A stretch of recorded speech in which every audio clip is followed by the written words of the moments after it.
आज तर सुशील दादानं पुरा माहोलच बनवून टाकला.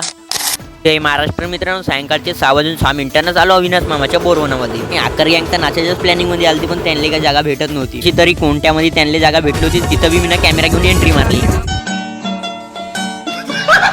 आणि हा चोय बरं पोट्टे नवरदेव यांच्यासाठी स्पेशल व्हिडिओ बनवणे आपल्याला.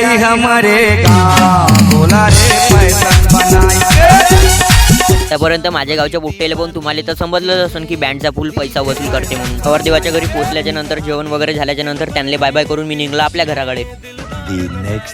कार्ड झाल्याच्या नंतर आंघोळ वगैरे तयारी वगैरे करून आम्ही निघलो सगळे जण अविनाश मामाच्या लग्नासाठी सोनेगावले. आणि रस्त्यातच भेट झाली आपली सुमितची, तर त्याच्या बाईकवर बसलो होतो मी. वेळातच पोहोचलो आम्ही हिंगणघाटमध्ये. तर पेट्रोल वगैरे टाकून मी निघलो डायरेक्ट विशालच्या घराकडे, कारण तो पण येणार होता आपल्या संग अविनाश मामाच्या लग्नामध्ये. घेतलं विशालले त्याच्या घरून आणि निघलो डायरेक्ट सोनेगावले. हनुमान गेर टाकल्याच्या नंतर लवकरच पोहोचलो कुटकी सोनेगावमध्ये. अविनाश मामाचे रिलेटिव्ह तर सगळेच आले होते, फक्त कमी होती मित्राची. तर काही वेळाच ते पण आले होते. थोड्या उन्हामध्ये तर आपली काही हिंमत झालीच नाही डान्स करायची. डान्स वगैरे खतम झाल्याच्या नंतर लवकरच आलो मंडपामध्ये पोहोचल्याच्या नंतर लवकरच झालं अविनाश मामाचं मॅरेज. अविनाश मामानं लग्न थोडक्यातच केलं, पण मस्त केलं बरं. वन वगैरे झाल्याच्या नंतर आम्ही बसलो कूलरची हवा खात. थोड्यातच दिसले मला आपले नवरदेव. तर त्यांना बसवून दिलं त्यांच्या सिंहासनवर आणि आम्ही निघलो आपल्या गावाकडे. अविनाश मामाले आणि सोनेगावले बाय बाय करून निघलो आम्ही आपल्या गावाकडे. आणि हा बघा अविनाश मामाच्या रिसेप्शन मधला हा डेमो. तुम्हाला जर हा पूर्ण फनी मुवमेंट पाहायचं असेल तर करून टाका मग फॉलो जर केलं असेल तुम्ही तर भेटू मग समोरच्या ब्लॉग मध्ये.